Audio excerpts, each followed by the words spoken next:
In front of me is Motorola Moto G15 Power, and today I would like to show you how you can apply app layout on this Android. All you need to do is go into Play Store and install this app, LauncherOS from Launcher Studio. When it's ready, go into Devices Settings. In Settings, scroll to click on Apps. Select the default apps and tap on Home app. Now choose Launcher Pro to apply it. Hit Allow All in the pop-up and wait.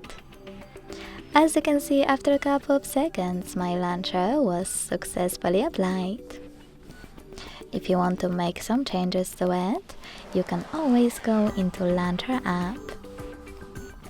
If you want to go back to your default one, go back into Default Home App section and tap on Moto App Launcher. Thanks so much for watching. If you enjoyed this video, leave a like, comment and subscribe. Bye!